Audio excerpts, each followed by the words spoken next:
میرے نہایت ہی والد احترام معزز سامعین اکرام، السلام علیکم ورحمۃ اللہ وبرکاتہ۔ آج کی اس بابرکت جمعہ المبارک کی نشست میں مجھے آپ حضرات کے سامنے جس عنوان پر لب کشائی کرنے کی سعادت حاصل ہوئی ہے وہ عنوان حجت حدیث ہے کہ آپ صلی اللہ علیہ وآلہ وسلم کے اوپر احادیث مبارکہ جو ہیں وہ ہماری زندگی کے اندر کیوں ضروری ہے اور ان کا کیا کردار ہے ہماری زندگی کے اندر۔ میں دعا کروں گا اللہ رب العزت کی بارگاہ سے کہ رب کائنات مجھے کلمہ حق بیان کرنے کی توفیق عطا فرمائے اور بعد میں ہم سب کو اس پر صحیح معنوں میں عمل کرنے کی بھی توفیق عطا فرمائے۔ معزز سامعین اکرام، لغوی اعتبار سے حدیث کا لفظ یہ حدوث سے نکلا ہے جس کا معنی ہے حادث یعنی نئی چیز۔ حادث یہ قدیم کی ضد ہے۔ چونکہ اللہ رب العزت کے کلام قرآن مجید کو قدیم کہا جاتا ہے، اسی لیے پیغمبر کائنات صلی اللہ علیہ وآلہ وسلم اور اللہ رب العزت کے کلام قرآن میں فرق کرنے کے لیے قرآن کو قدیم کہا گیا ہے اور آپ صلی اللہ علیہ وآلہ وسلم کے کلام کو حدیث کہا جاتا ہے۔ لغوی اعتبار سے حدیث کا دوسرا معنی ہے خبر دینا، بیان کرنا۔ جیسا کہ اللہ رب العزت نے قرآن مجید کے اندر ارشاد فرمایا ہے وَأَمَّا بِنِعْمَةِ رَبِّكَ فَحَدِّثْ، کہ میرے محبوب پیغمبر صلی اللہ علیہ وآلہ وسلم آپ اپنے رب کی نعمتوں کو بیان بتائیں۔ اس لیے آپ صلی اللہ علیہ وآلہ وسلم کے بیان کو، کلام کو حدیث کے لفظ سے تعبیر کیا جاتا ہے۔ شریعت اسلامیہ کے اندر حدیث کہا جاتا ہے ہوا ما روی عن النبی صلی اللہ علیہ وآلہ وسلم قولا او فعلا او تقریرا، کہ حدیث اس کو کہا جاتا ہے کہ جو آپ صلی اللہ علیہ وآلہ وسلم نے قول اور فعل اور تقریر سے کیا اس کو حدیث کہا جاتا ہے۔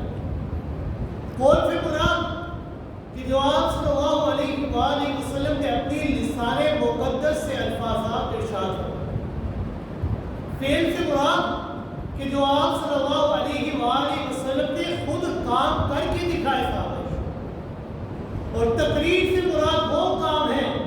کہ جو صحابہ کرام نے آپ صلی اللہ علیہ وآلہ وسلم کے سامنے کیے اور آپ صلی اللہ علیہ وآلہ وسلم نے ان تمام الفاظات کے اوپر خاموشی اختیار فرمائی اور کسی کام سے انکار نہیں فرمایا، کہ اگر وہ کام جائز نہ ہوتا تو آپ صلی اللہ علیہ وسلم صحابہ کرام کو روک دیتے۔ اور ہماری ہدایت اور نجات کے لیے اللہ رب العزت نے پیغمبر کائنات صلی اللہ علیہ وآلہ وسلم پر اپنی آخری اور دارین کتاب قرآن مجید کو نازل فرمایا۔ قرآن مجید کو ماننے اور اس پر عمل کرنے میں ہی ہماری نجات منحصر ہے، اور ایمان اور عمل سے پہلے قرآن مجید کو سمجھنا یہ ہمارے لیے بے حد ضروری ہے۔ سمجھ کے بغیر قرآن مجید پر ہم عمل نہیں کر سکتے، اور قرآن مجید کو سمجھنے کے لیے احادیث نبویہ یہ ہمارے لیے اشد ضروری ہے۔ بغیر احادیث کے ہم قرآن کو نہیں سمجھ سکتے۔ قرآن مجید کہ اگر اسلام کا دستور ہے تو احادیث نبویہ یہ اسلام کا قانون ہے۔ قرآن مجید اگر دل کی حیثیت رکھتا ہے تو احادیث نبویہ یہ بھی شہادت کی حیثیت رکھتی ہے۔ قرآن مجید کی آیات کا شان نزول، قرآن مجید کی تفسیر، احکام القرآن کی تفسیر اور تشریح اور توضیح، اجمالات کی تفسیر، عموم و تفسیر سب حدیث نبوی کے ہی پر ہونے منت ہے۔ حدیث نبوی کی تشریحات اور تفسیرات کو چھوڑ کر قرآن مجید کو سمجھنا اور اس پر عمل پیرا ہونا یہ ایک ناممکن بات ہے۔ دیکھیے، مثال دیتا ہوں کہ قرآن مجید کے اندر نماز کا حکم ہے۔ قرآن مجید میں بار بار کہا گیا ہے اقیموا الصلاۃ، اقام الصلاۃ، نماز قائم کرو، نماز قائم کرو، بار بار کہا گیا ہے۔ لیکن کیا قرآن مجید کے اندر نماز کی رکعتوں کی تعداد بیان کی گئی ہے؟ کیا قرآن مجید کے اندر یہ بتایا گیا ہے کہ رکوع کیسے کرنا ہے؟ کیا قرآن مجید کے اندر بتایا گیا ہے کہ سجدہ کیسے کرنا ہے؟ کیا قرآن مجید کے اندر بتایا گیا ہے کہ تم نے قومے میں کیسے بیٹھنا ہے؟ قاعدے کی تشریحات اور تفصیلات یہ قرآن مجید کے اندر بیان نہیں کی گئی، بلکہ احادیث نبوی سے ہمیں معلوم ہوا ہے کہ نماز کی رکعتوں کی تعداد کیسے، رکوع کیسے کرنا ہے، سجدے میں پیشانی کیسی رکھنی ہے، پاؤں کیسے رکھتے ہیں، قاعدے میں کیسے بیٹھنا ہے، شہادت کے وقت انگلی کو کیسے اٹھانا ہے، یہ احادیث نبویہ سے ہمیں معلوم ہے۔ قرآن میں حکم ہے زکوٰۃ ادا کرنے کا، وَإِيتَاءِ الزَّكَاةِ، وَآتُوا الزَّكَاةَ، زکوٰۃ ادا کرو۔ لیکن کیا قرآن مجید کے اندر زکوٰۃ کا نصاب بیان کیا گیا ہے؟ نہیں، زکوٰۃ کا نصاب بیان کیا گیا ہے تو احادیث نبویہ کے کہ اتنا نصاب ہے زکوٰۃ۔ قرآن مجید کے اندر حج کی تاکید موجود ہے کہ تم نے حج ادا کرنا ہے، لیکن کیا قرآن کے اندر حج کے مناسک، حج کے ارکان بیان کیے گئے ہیں کہ تم نے اس طرح طواف کرنا ہے، 7 چکر لگانے ہیں، پہلے 3 چکروں میں تھوڑا تیزی سے چلنا ہے، پھر آہستہ چلنا ہے، تم نے صفا اور مروا کے چکر لگانے ہیں، یہ کرنا ہے، وہ کرنا ہے۔ حج کے علاقین اگر بیان کیے گئے ہیں، مکمل طور پر بیان کیے گئے ہیں تو احادیث نبویہ احکامات قرآن کی یہ تفصیلات اور جزئیات وہی شخصیت بیان کر سکتی ہے کہ جن پر قرآن مجید نازل ہوا، اور وہ اور کوئی نہیں بلکہ رسول اکرم صلی اللہ علیہ وآلہ وسلم کی ذات ہے۔ اگر پیغمبر کائنات صلی اللہ علیہ وآلہ وسلم کی تشریح اور توضیح سے بے نیاز ہو کر محض زبان دانی کے بلبوتے پر یہ سمجھے کہ ہم عربی زبان کے بولنے والے ہیں، عربی سمجھنے والے ہیں، عربی کو بخوبی جانتے ہیں، تو ہم قرآن کو سمجھ لیں گے، تو پھر رسول کی بھیجنے کی کیا ضرورت تھی؟ اللہ رب العزت نے انبیاء کرام کو کیوں بھیجا؟ اگر انبیاء کے بغیر ہم صرف یہ سمجھے کہ ہماری زبان عربی ہے تو ہم قرآن کو سمجھ لیں گے، تو پھر رسول بھیجنے کی کیا ضرورت تھی؟ اللہ رب العزت حضرت جبریل امین علیہ السلام کے ذریعے کعبے کی چھت پر قرآن کو نازل کر کے لوگوں کو حکم دے دیتے کہ اے لوگوں، اس قرآن کو میں نے نازل کر دیا ہے، اب تم نے اس کے اوپر عمل پیرا ہونا ہے۔ یہ ڈاکیے کی طرح ابلاغ کا کام تو حضرت جبریل بھی کر سکتے تھے، اللہ نے رسول کیوں بھیجے؟ یہ اس لیے کہ جس طرح محض زبان دانی کے بلبوتے پر کوئی شخص الخود طب کو نہیں سیکھ سکتا کہ میں نے طب کی کتابوں کو پڑھ لیا ہے تو اب میں اپنا علاج خود کر سکتا ہوں، ایسا نہیں ممکن۔ یہ اسی وقت ممکن ہو سکتا ہے کہ جب کوئی شخص اس فن کے ماہر کے پاس جا کر اس سے اس فن کی تعلیمات کو سیکھے گا۔ اسی طرح طب روحانی کی یہ کتاب قرآن کو سمجھنے کے لیے طبیب روحانی کے بغیر ناممکن ہے، اور وہ طبیب روحانی اور کوئی نہیں بلکہ رسول اکرم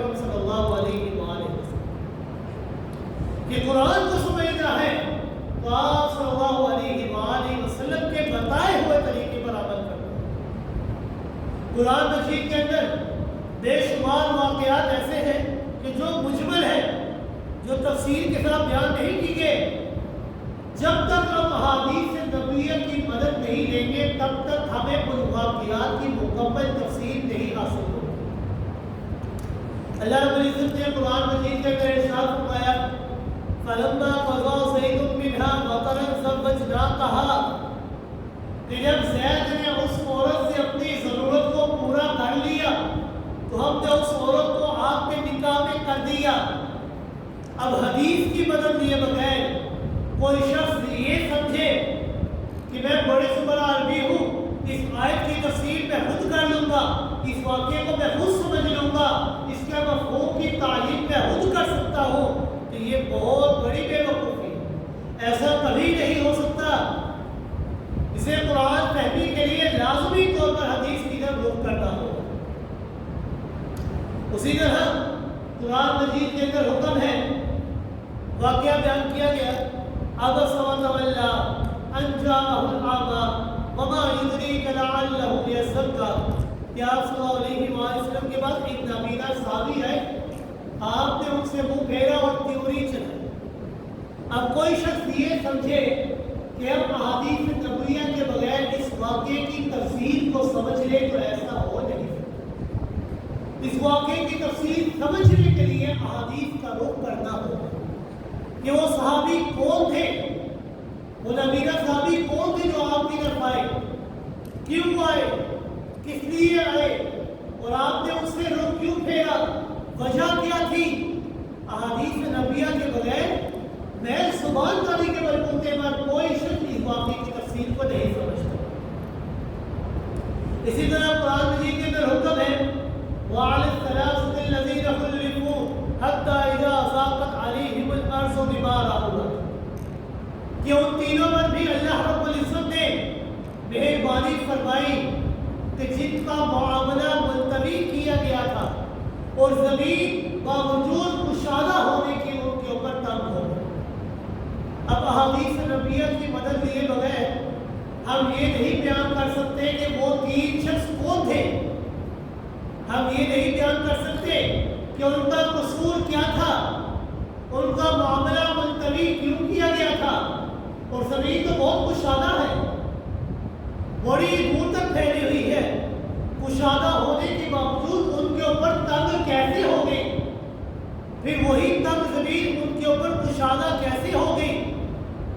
یہ احادیث نبویہ کے سمجھے بغیر ہم قرآن کے اس واقعے کو سمجھ نہیں سکتے. ہم حدیث کے بغیر قرآن مجید کو ہرگز نہیں سمجھ سکتے. ہماری بات تو الگ ہے، ہم تو عربی زبان بھی نہیں جانتے اتنی خاص، نہ ہی ہم عربی نسل ہے. ہمیں چھوڑ دیجئے، بلکہ صحابہ اکرام رضوان اللہ تعالی علیہ مجمعین کہ جو آپ صلی اللہ علیہ وآلہ وسلم کے سفر و حضر کے ساتھی تھے، جو آپ کی نبوت و رسالت کے اور قرآن کے نزول کے عینی گواہ تھے، عینی شاہد تھے، جنہوں نے جبریل امین کو اپنی آنکھوں سے دیکھا تھا، جو عربی النسل تھے، عربی زبان کے اوپر ان کو مکمل عبور حاصل تھا. انشاء پردازی اور شعر و شاعری کے اندر جن کی مثال لانا ناممکن ہے، وہ بھی بعض اوقات قرآن مجید کے مفہوم کو سمجھ نہیں سکتے تھے. انہیں بھی آپ صلی اللہ علیہ وآلہ وسلم کی تشریح اور توضیح کی ضرورت محسوس ہوا کرتی ہے. باوجود عربی نسل ہونے کے وہ بھی قرآن کے واقعات کو سمجھ نہیں سکتے تھے اور آپ سے اس کی تفسیر طلب کیا کرتے تھے. جس طرح قرآن مجید کے اندر ہے، اللہ رب العزت نے فرمایا الذین آمنوا ولم یلبسوا ایمانہم بظلم اولئک لهم الامن وهم مہتدون، کہ جن لوگوں نے ایمان کو قبول کر لیا پھر ایمان کو ظلم سے مخلوط ہونے سے بچا لیا، یہی وہ لوگ ہیں جو ایمان لانے والے ہیں، یہی وہ لوگ ہیں جو ہدایت پانے والے ہیں. جب یہ آیت مبارکہ نازل ہوئی، صحابہ اکرام نے یہ آیت سنی تو بڑے خوفزدہ ہو گئے اور سوچنے لگے کیا ہم میں سے ایسا کوئی شخص ہے کہ جس نے ایمان قبول کرنے کے بعد گناہ نہ کیا ہو.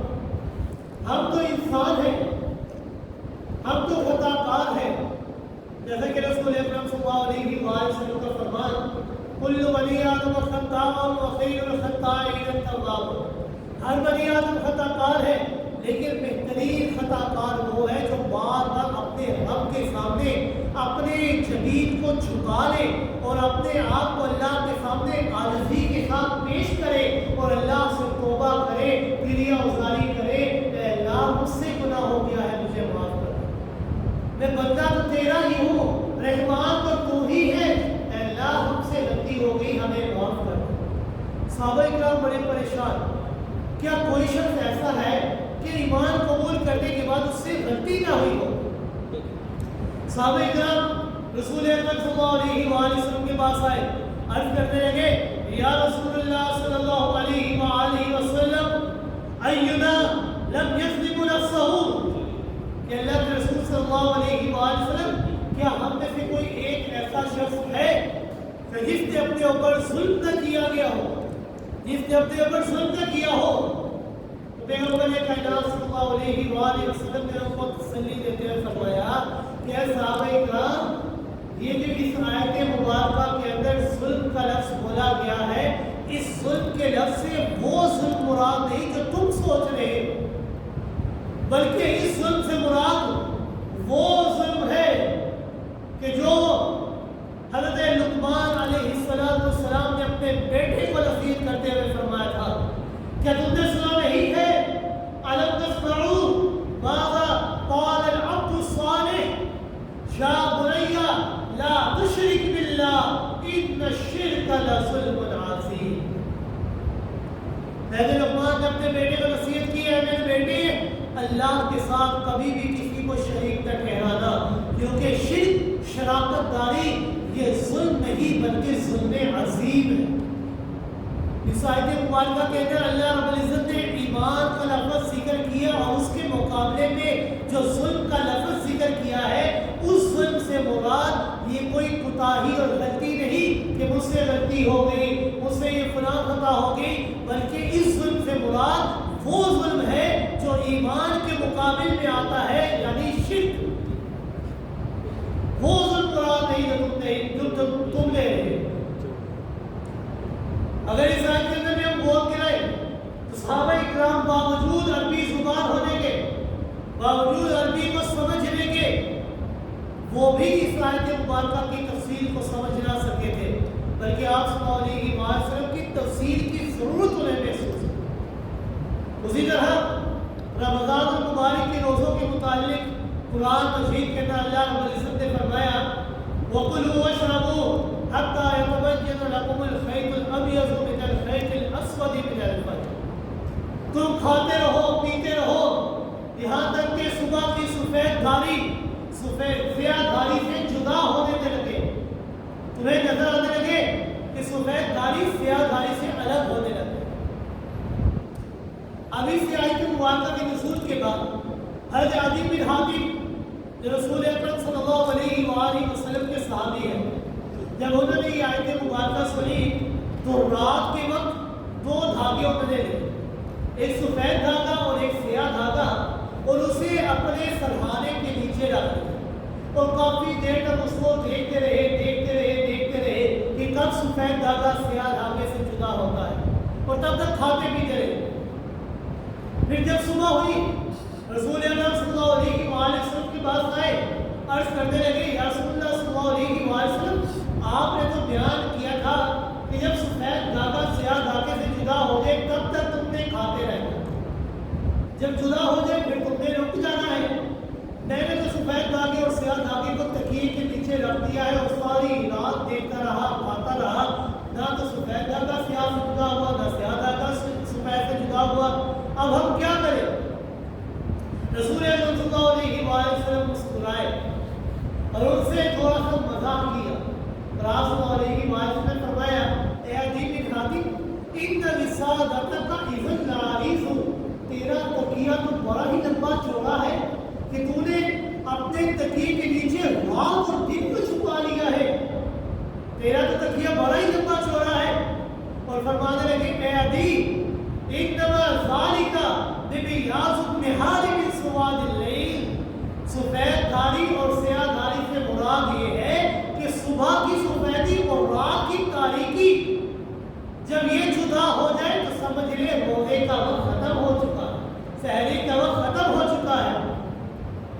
اب یہاں پر دیکھ لیجیے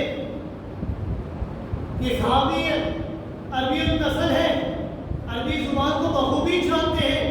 لیکن آیت مبارکہ کی تفسیر کو سمجھ نہ سکے جب تک رسول اکرم صلی اللہ علیہ وآلہ وسلم نے نہ سمجھا۔ تو قرآن کو سمجھنے کے لیے احادیث نبویہ کو سمجھنا یہ بھی بہت ضروری ہے۔ احادیث نبویہ کے بغیر ہم قرآن کو نہیں سمجھ سکتے، اور یہ بات روز روشن کی طرح واضح ہے کہ بدون حدیث قرآن کو سمجھنا محال ہے۔ علماء اکرام نے قرآن کی اپنی کتابوں کے اندر سینکڑوں ایسے واقعات بیان کیے ہیں کہ جن کے اندر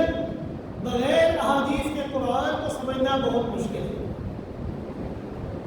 اسی طرح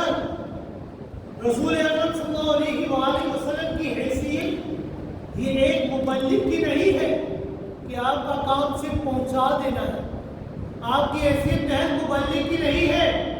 بلکہ آپ صلی اللہ علیہ وآلہ وسلم ایک معلم بھی ہے۔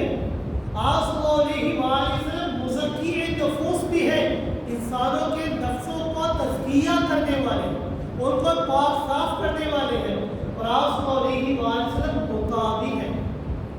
کہ اللہ رب العزت نے جس طرح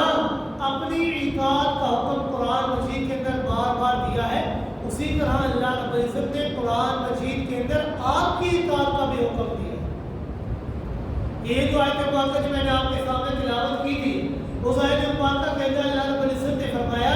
اطیعوا اللہ واطیعوا الرسول واحذروا، اللہ کی اطاعت کرو اور رسول کی اطاعت کرو اور ڈرتے رہنا۔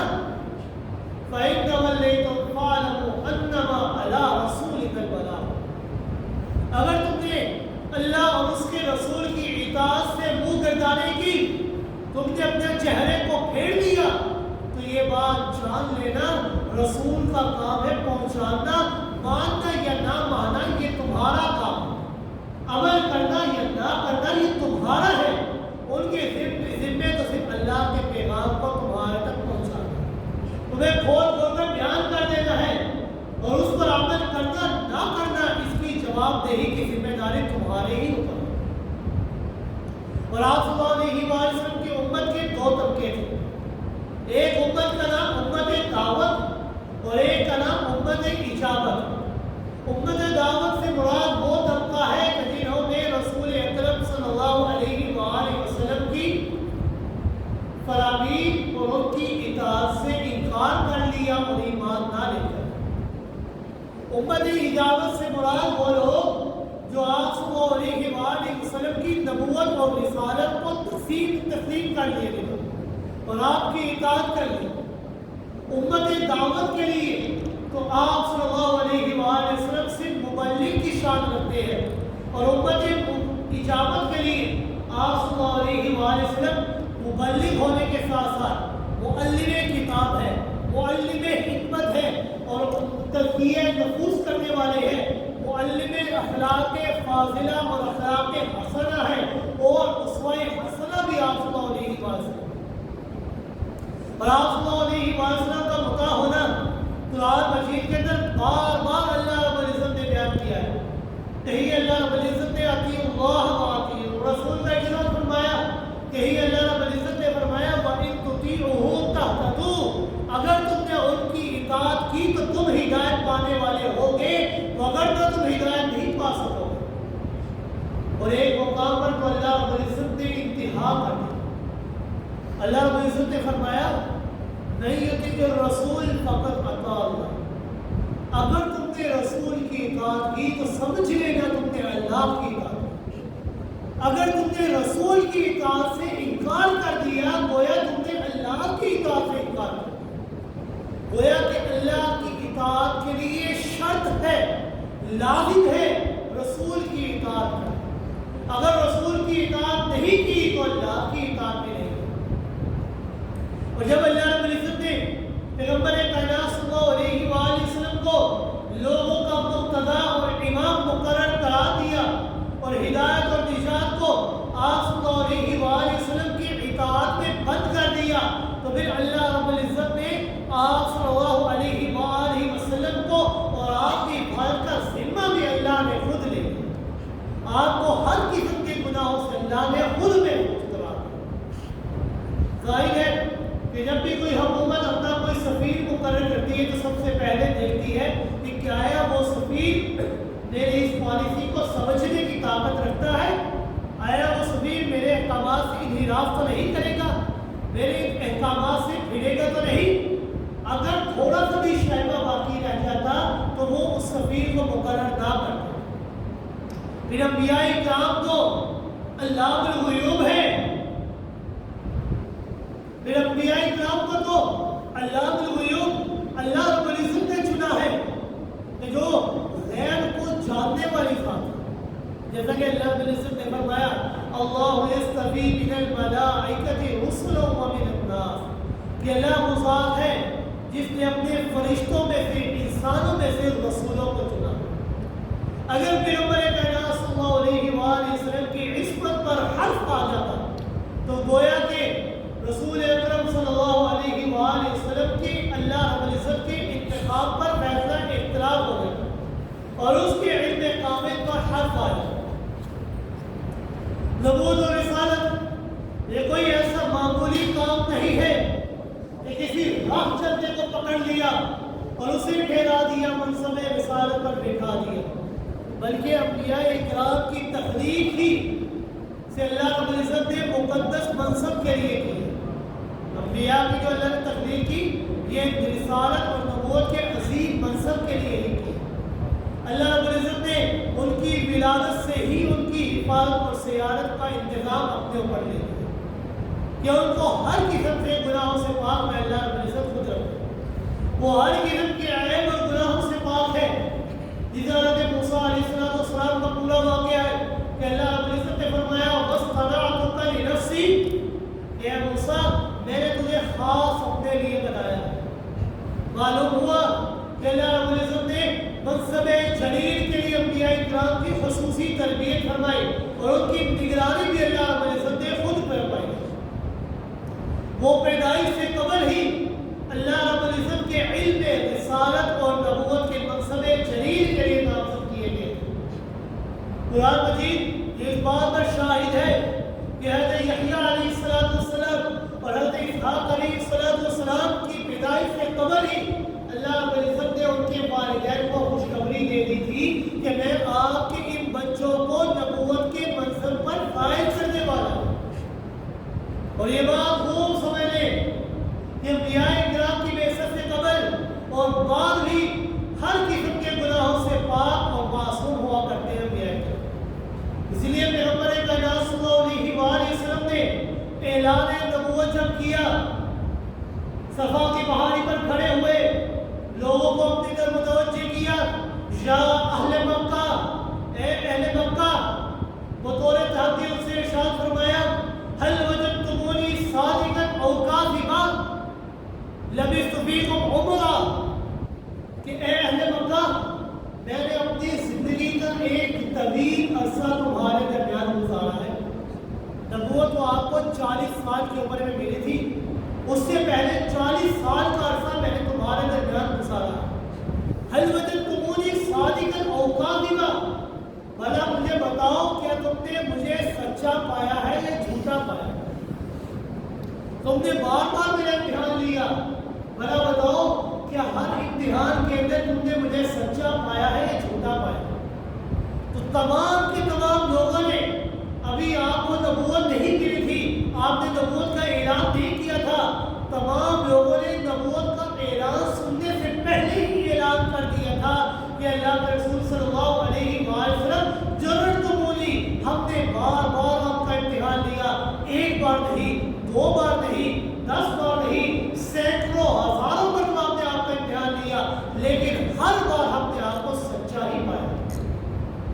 آپ صلی اللہ علیہ وسلم نے یہاں تک فرمایا کہ لوگوں اگر میں تم سے کہوں کہ اس پہاڑی کے پیچھے بہت بڑا لشکر تم پر حملہ آور ہونے لگا ہے، کیا تم میری بات کا انکار کرو گے یا اقرار کرو گے؟ تمام کے تمام لوگوں نے کہا کہ ہم آپ کی بات کا اقرار کریں گے، کیونکہ ہم نے ہر بار آپ کو سچا ہی پایا۔ تو آپ صلی اللہ علیہ وسلم کی صداقت اور راست بازی ثابت ہو چکی ہے کہ جس طرح نبوت کے بعد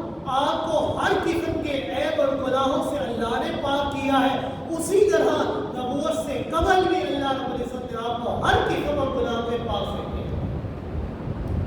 آپ کی زندگی کے اندر جھوٹ کا ذرہ برابر بھی شائبہ اور شک و شبہ موجود نہیں۔ قرآن مجید اس بات کو اس انداز کے اندر پیش کرتا ہے، فَقَدْ لَبِثْتُ فِيكُمْ عُمُرًا مِّن قَبْلِهِ أَفَلَا تَعْقِلُونَ کہ لوگوں، میں نے اس نبوت کے ملنے سے قبل تمہارے درمیان ایک بہت بڑا عرصہ زندگی کا گزارا ہے۔ جب تمہارے درمیان میں نے گزارا ہے اور تم نے میرے سچے ہونے کی تعریف بھی کر دی ہے، تو پھر افلا تعقلون، پھر کیوں تم سمجھتے نہیں ہو، پھر کیوں تم میری تابعداری کیوں نہیں کرتے؟ آپ کو علیہ وسلم کی عصمت کے لیے، ثبوت کے لیے اللہ رب العزت نے قرآن مجید کے اندر خصوصی اعلانات فرمائے ہیں۔ اللہ رب العزت نے بار بار فرمایا اِنَّكَ لَعَلَىٰ خُلُقٍ عَظِيمٍ، ہم نے آپ کو اخلاق عظیم عطا فرمایا۔ یہی اللہ رب العزت نے فرمایا اِنَّكَ لَعَلَىٰ هُدًى مُسْتَقِيمٍ، کہ ہم نے آپ کو صحیح راہ پر قائم کر دیا۔ یہی اللہ نے فرمایا یاسین والقرآن الحکیم اِنَّكَ لَمِنَ الْمُرْسَلِينَ عَلَىٰ صِرَاطٍ مُسْتَقِيمٍ۔ یہ قسم ہے حکمت بڑے گی کہ قرآن کی کہ بے شک آپ کو علیہ وسلم پیغمبروں میں سے ہے اور سیدھے رستے پر قائم ہے۔ ایک مقام پر تو اللہ رب العزت نے بڑے ہی بلیغ انداز میں ارشاد فرمایا وَالنَّجْمِ إِذَا هَوَىٰ مَا ضَلَّ صَاحِبُكُمْ وَمَا غَوَىٰ وَمَا يَنطِقُ عَنِ الْهَوَىٰ إِنْ هُوَ إِلَّا وَحْيٌ يُوحَىٰ کہ قسم ہے ستارے کی کہ جب غائب ہونے لگے تمہارے رفیق محمد صلی اللہ علیہ وآلہ وسلم، وہ نہ تو بھولے ہیں اور نہ ہی پھٹکے ہیں اور نہ ہی وہ خواہشات نفسیانیہ کے تابعدار ہیں۔ وہ اپنے لسان مقدس سے صرف وہی الفاظات نکالتے ہیں کہ جو الفاظ اللہ رب العزت آپ کے اوپر وحی کرتے ہیں۔ وہ اپنی مرضی سے کوئی جملہ ارشاد نہیں فرماتے، بلکہ وہی ارشاد فرماتے جو اللہ وحی فرماتے۔ ان ہوا الا وحی یوحا، جو اللہ وحی کرتے ہیں آپ وہی بیان کرتے ہیں۔ جس طرح آسمان کے ستارے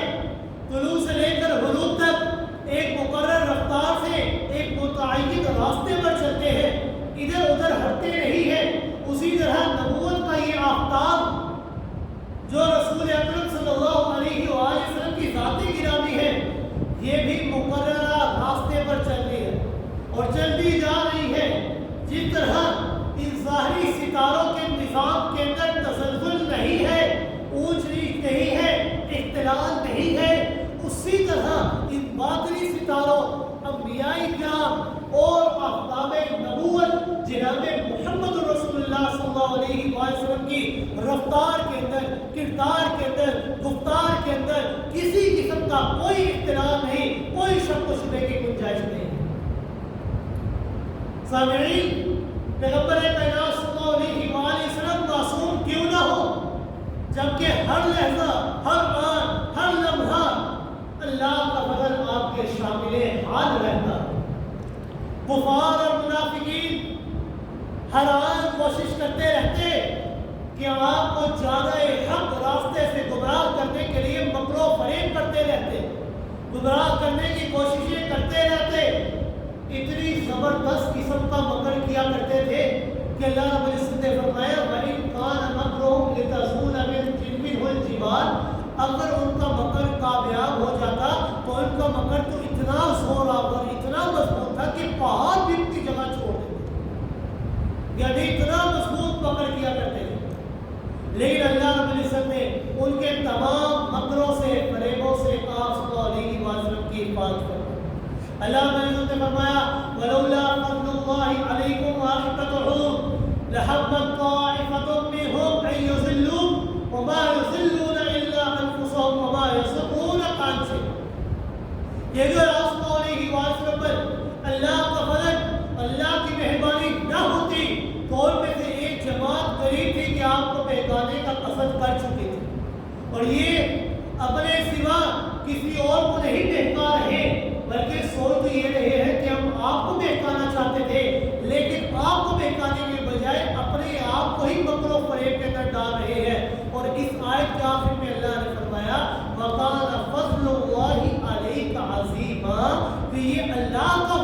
کہ اللہ نے آپ کو ان کے مکر و فریب سے بچایا۔ ایک مقام پر اللہ رب العزت نے فرمایا وَلَوْلَا أَن ثَبَّتْنَاكَ لَقَدْ كِدتَّ تَرْكَنُ إِلَيْهِمْ شَيْئًا قَلِيلًا، کہ اگر ہم اللہ رب العزت کی ذات آپ کو ثابت قدم نہ رکھتی تو قریب تھا کہ آپ بھی ان کی طرف انتہائی معمولی سا جھک جاتے۔ اگر آپ ان کی طرف معمولی سا بھی نہیں جھکے تو یہ اس بات کی دلالت کرتا ہے کہ اللہ رب العزت نے آپ کی عصمت اور پاکدامنی کی ذمہ داری اپنے اوپر لے لی، اور جس کی حفاظت اور پاکدامنی کا ذمہ اللہ لے لے تو اس کی حفاظت اور اس کی عصمت کے اندر ذرا برابر بھی شک و شبہ کی گنجائش باقی نہیں ہے۔ مثال کے طور پر یہ سمجھیں کہ جس طرح ایک بچہ اپنے شفیق مربی کے ہاتھ میں ہاتھ دے کر راستہ طے کرتا ہے، وہ مہربان مربی قدم با قدم پر اپنے بچے کا خیال رکھتا ہے۔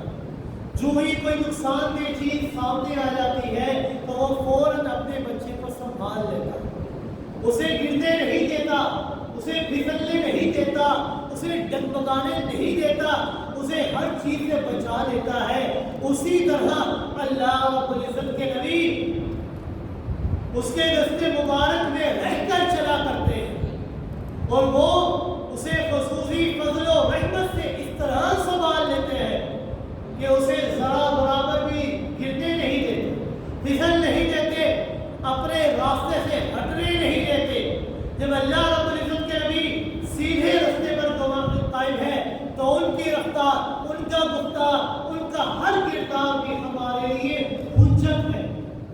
کہ اگر تم نے عمل کرنا ہے تو ان کے بتائے ہوئے طریقے کے مطابق عمل کرنا۔ اسی لیے تو اللہ رب العزت نے بعض قرآن مجید کے اندر فرمایا ہے کہ اے لوگوں، میں نے آپ صلی اللہ علیہ وآلہ وسلم کو تمہارے لیے ایک اسوہ حسنہ بنایا ہے۔ لَقَدْ كَانَ لَكُمْ فِي رَسُولِ اللَّهِ أُسْوَةٌ حَسَنَةٌ، کہ ایک کامل رول ماڈل میں نے تمہارے لیے ان کو بنایا ہے کہ اگر تم نے اپنی زندگی کو بسر کرنا ہے تو آپ صلی اللہ علیہ وسلم کے بتائے ہوئے طریقے کے مطابق بسر کرنا۔ اس آیت مبارکہ کے اندر اللہ رب العزت نے صاف صاف الفاظوں کے اندر ارشاد فرما دیا ہے کہ جس شخص کے اندر خوف خدا ہو، جس شخص کے دل کے اندر خوف آخرت ہو، جس شخص کے دل کے اندر یاد خدا رچی بسی ہوئی ہو، اس کے لیے پیغمبر کائنات صلی اللہ علیہ وآلہ وسلم کی سیرت، ان کی زندگی، ان کی حیات طیبہ ایک کمپلیٹ رول ماڈل ہے۔ اسے چاہیے ہر معاملے کے اندر، ہر لمحے کے اندر، ہر سکون کے اندر، ہر نشست و برخاست کے اندر اگر تم نے زندگی گزارنی ہے تو آپ کے بتائے ہوئے طریقے کے مطابق گزارنا ہے، کیونکہ آپ صلی اللہ علیہ وسلم کی سیرت، حیات طیبہ، یہ ایک ایسی کامل حیات طیبہ ہے کہ آپ نے زندگی کے ہر لمحے کے اندر ہمارے رہنمائی فرمائی۔ خوشی کا لمحہ ہو تو آپ نے ہمارے لیے ہر قسم کی رہنمائی فرمائی، غمی کا لمحہ ہو آپ نے ہر قسم کی رہنمائی ہمارے لیے فرما دی۔ اگر آپ نے اٹھنے بیٹھنے کے آداب ہمیں سکھا دیے، آپ نے سونے جاگنے کے آداب ہمیں سکھا دیے، آپ نے ہمیں بیت الخلاء کے اندر جانے کے اور نکلنے کے آداب سکھا دیے، آپ نے حتیٰ کہ ہمیں تھوکنے کے آداب بھی سکھا دیے، آپ نے کپڑے پہننے اتارنے کے بھی آداب سکھا دیے۔ یہ ایک ایسی کامل حیات طیبہ ہے کہ اگر زندگی کے اندر تمہیں کسی موقع کے اندر بھی رہنمائی کی ضرورت ہے تو آپ کی سیرت بھی ہمارے لیے حیات طیبہ ایک کمپلیٹ رول ماڈل، اور کوئی کسی قسم کی کوئی سیرت ہمارے لیے کمپلیٹ رول ماڈل نہیں، بلکہ آپ کی سیرت ہمارے لیے ایک کمپلیٹ رول ماڈل۔ قرآن مجید کی متعدد آیات ہے کہ جس میں ہمیں آپ صلی اللہ علیہ وسلم کی اطاعت کو حکم دیا گیا ہے، اطیعوا اللہ اطیعوا الرسول، اللہ کی اطاعت کرو، رسول کی اطاعت کرو، من یطیع الرسول فقد اطاع اللہ، جس نے رسول کی اطاعت کی گویا اس نے اللہ کی اطاعت کر دی۔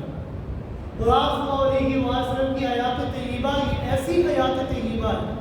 کہ اگر وہ کسی موقع پر کوئی فیصلہ فرما دے تو اس فیصلے کے اندر ذرا برابر بھی شک و شبہ کی گنجائش نہیں ہے۔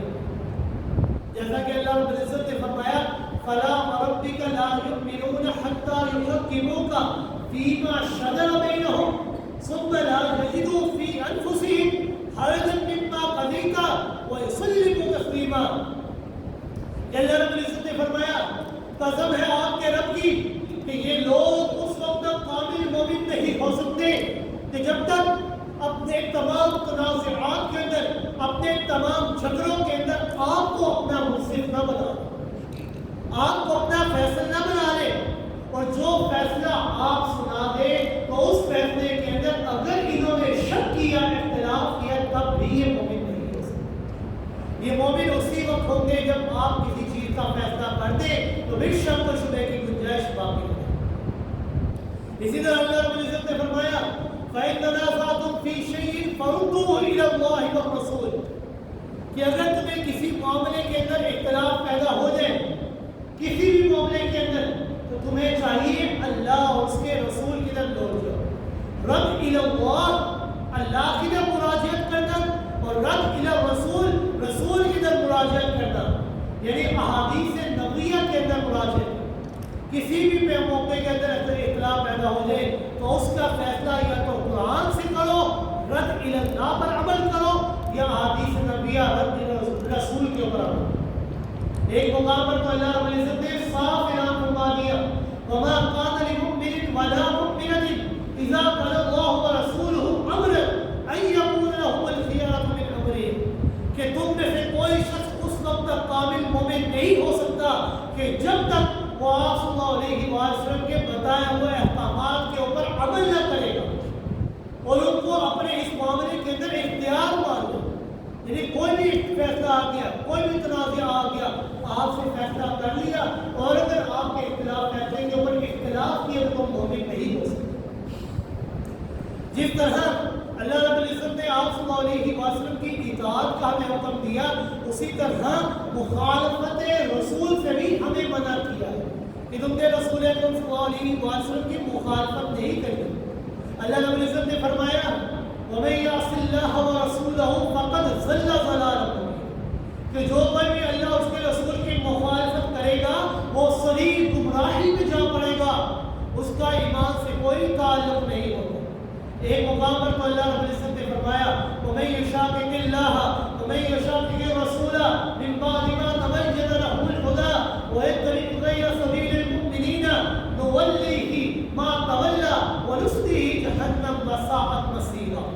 کہ جو شخص سیدھا راستہ معلوم ہونے کے بعد پیغمبر کائنات صلی اللہ علیہ وآلہ وسلم کی مخالفت کرتا ہے، مومنین کے راستے کے سوا وہ کسی اور راستے پر چلتا ہے، تو جدھر وہ چلتا ہے ہم اسے ادھر ہی چلنے دیں گے، اور وہ کسی سیدھے راستے پر نہیں چلے گا بلکہ جہنم کے راستے پر چلے گا. اور یاد رکھنا وساءت مصیرا، وہ بڑی ہی بری جگہ ہے رہنے. قرآن مجید کے اوپر عمل کرنا ہے تو احادیث نبویہ کو ہمیں سمجھنا ہوگا. احادیث نبویہ کو سمجھے بغیر کوئی شخص یہ فیصلہ کرے کہ ہم محض احادیث نبویہ کو سمجھے بغیر قرآن کو سمجھ لیں گے تو ایسا ممکن نہیں ہو سکتا. کیونکہ قرآن مجید کے اندر اللہ رب العزت نے ہمیں چیزوں کا حکم دیا ہے، لیکن ان تمام چیزوں کے ان احکامات کی وضاحت اگر چاہیے تو احادیث سے ملتی ہے. نماز کا حکم قرآن کے اندر ہے، لیکن اس کو ادا کیسے کرنا ہے، اس کی رکعتوں کی تعداد، اس کا سجدہ کرنے کا طریقہ، اس کا رکوع کرنے کا طریقہ، اس کے اندر پڑھنا کیا ہے، یہ قرآن میں واضح نہیں ہے بلکہ احادیث میں ہمیں واضح ہے. قرآن میں زکوٰۃ ادا کرنے کا حکم ہے، لیکن قرآن کے اندر زکوٰۃ کا نصاب ہمیں نہیں بتایا گیا. زکوٰۃ کا نصاب ہمیں بتایا گیا ہے تو احادیث نبویہ کے اندر ہمیں بتایا. قرآن کے اندر ہمیں حج کا حکم ملتا ہے کہ جو کوئی بھی تم میں سے حج کے راستے کی طاقت رکھتا ہے تو حج تمہارے پر لازم ہے، لیکن حج ادا کیسے کرنا ہے، اس کے ارکان کیسے ہیں، طواف کیسے کرنا ہے، کیا کرنا ہے وہاں پر جا کر، وہ تمام چیزیں ہمیں احادیث نبویہ سے ملتی ہیں. اور جو بندہ حجیت حدیث کا انکار کرتا ہے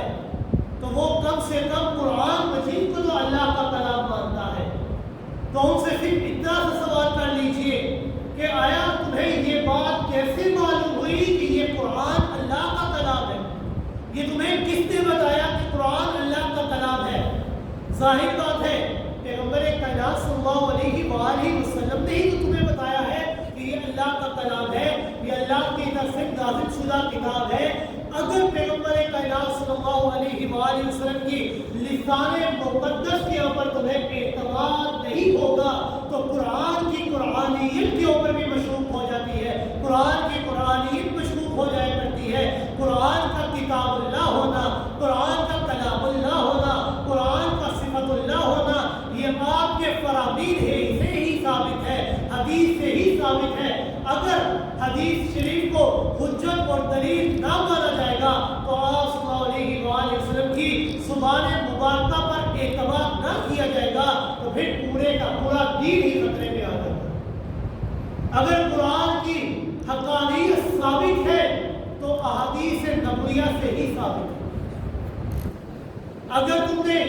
قرآن کو سمجھنا ہے تو احادیث نبویہ سے تمہیں سمجھنا ہوگا۔ قرآن کے اندر اللہ رب العزت نے چیزوں کا حکم دیا، وضاحت احادیث نبویہ سے معلوم ہوئی، کیونکہ یہ بات یاد رکھنا وہی دو طرح کی ہوا کرتی ہے، ایک وحی جلی ہے اور ایک وحی خفی ہے۔ وحی جلی وہ وحی ہے جو قرآن کی صورت میں ہمارے سامنے موجود ہے، اللہ رب العزت نے قرآن کی صورت میں ہمارے سامنے پیش کر دی ہے، اور وحی خفی وہ وحی ہے کہ جو قرآن کی صورت میں نہیں بلکہ احادیث نبویہ کی صورت میں ہمارے سامنے ہو کہ اللہ رب العزت آپ صلی اللہ علیہ وسلم کے اوپر حکم نازل کرتے اور آپ صلی اللہ علیہ وسلم اسے لوگوں کے سامنے بیان کیا کرتے۔ آپ صلی اللہ علیہ وسلم کے سامنے جتنی بھی وحی نازل ہوئی وہ ساری وحی قرآن کی صورت میں نہیں بلکہ احادیث نبویہ کی صورت میں ہمارے سامنے ہوئی۔ اور اگر قرآن کو سمجھنا ہے، قرآن کو ماننا ہے، قرآن کے ایک ایک حکم کے اوپر عمل کرنا ہے تو احادیث نبویہ یہ تمہارے لیے مرہون منت ہے۔ احادیث نبویہ کو ہمیں سمجھنا ہوگا۔ کوئی شخص یہ نہ سمجھے کہ احادیث نبویہ کو سمجھے بغیر ہم قرآن کو سمجھ سکتے ہیں، کیونکہ قرآن کے اندر اللہ رب العزت نے واقعات کو بیان کیا، واقعات کی تفصیل احادیث نبویہ سے ہمیں ملتی ہے۔ سورہ عبسہ کا شان نزول ہے کہ آپ نے تیوری چڑھائی لیکن وضاحت نہیں کہ کیوں تیوری چڑھائی، کیوں منہ پھیرا، کیوں نبی نے صحابی سے منہ پھیرا، وضاحت احادیث نبویہ سے ہمیں ملتی ہے۔ قرآن کے اندر 3 صحابی کا واقعہ موجود ہے جو جنگ سے پیچھے رہ گئے لیکن وضاحت موجود نہیں، ہمیں نہیں معلوم کہ وہ 3 صحابی کون تھے، کیوں پیچھے رہ گئے، کیوں جنگ میں نہ جا سکے، باوجود زمین کے کشادہ ہونے کے ان کے اوپر تنگ کیوں ہوئی۔ یہ ساری چیزیں قرآن میں نہیں بلکہ احادیث نبویہ سے ہمیں معلوم ہوتی ہے۔ قرآن کے اندر نماز کا حکم ہے، وضاحت احادیث نبویہ سے ہمیں ملتی ہے۔ قرآن کے اندر زکوٰۃ کا حکم ہے، وضاحت ہمیں احادیث نبویہ سے ملتی ہے۔ قرآن کے اندر حج کا حکم ہے، وضاحت ہمیں احادیث نبویہ سے ملتی ہے۔ اگر قرآن کو سمجھنا ہے تو یہ ہمارے لیے شرط ہے، لازم ہے کہ ہمیں احادیث نبویہ کو سمجھنا ہوگا۔ اگر قرآن یہ اسلام کا دستور ہے تو احادیث نبویہ یہ اسلام کا قانون ہے۔ اگر قرآن یہ دل کی حیثیت رکھتا ہے تو احادیث نبویہ یہ بھی شہادت کی حیثیت رکھتی ہے۔ ہم بغیر احادیث نبویہ کے قرآن کو نہیں سمجھ سکتے، اور قرآن حدیث کو سمجھنا ہے تو آپ صلی اللہ علیہ وسلم کے بتائے ہوئے طریقے کے مطابق اپنی زندگی کو بسر کرنا ہوگا۔ جتنی بھی زندگی ہے اللہ رب العزت سے دعا کرتے ہیں کہ اللہ رب